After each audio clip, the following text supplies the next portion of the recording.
Superstar বলা যায় না, কুণালের পাশে দাঁড়িয়ে দেবকে খোঁচা মারলেন ব্রাত্য বসু।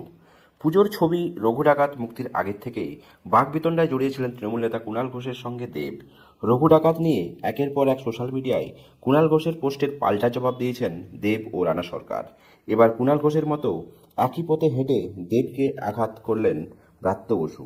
সম্প্রতি সংবাদ মাধ্যমে ব্রাত্য বসু বলেন, দেব ও কুণালের মধ্যে ঠিক কী হয়েছে আমি জানি না, তবে এই পুজোয় চারটে বাংলা ছবি মুক্তি পেয়েছে, সবকটাই দর্শক দেখছেন।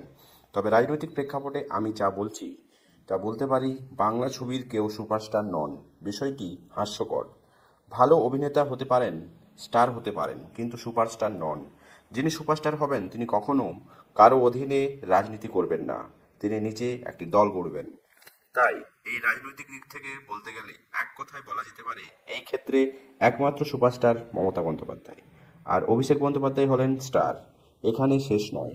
এর পাশাপাশি নিজের উপমা টেনে তিনি বলেন, যেমন আমি নিজে অভিনয়ও করি, আবার রাজনীতিতেও রয়েছি। তাই নিজেকে যদি আমি ক্ষেত্রে সুপারস্টার বলি, এর থেকে হাস্যকর কিছু হবে না।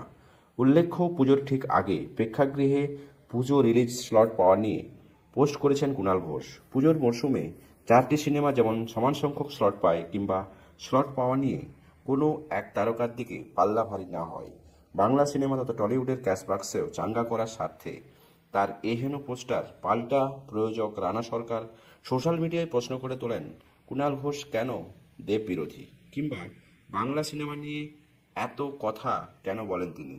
প্রয়োজকের পোস্ট নজর এড়ানোর তৃণমূল নেতার অতপর চাঁচাছোলা ভাষায় রানাকে জবাব ছুড়তেও পিছু পাহননি। বাংলার রাজ্য রাজনীতিতে এই হেন দেব, কুণাল ঘোষ এবং ব্রাত্য বসু নিয়ে যে মন্তব্য রয়েছে তা সত্যিকারের কি ঘটনা প্রসঙ্গে যুক্তিযুক্ত?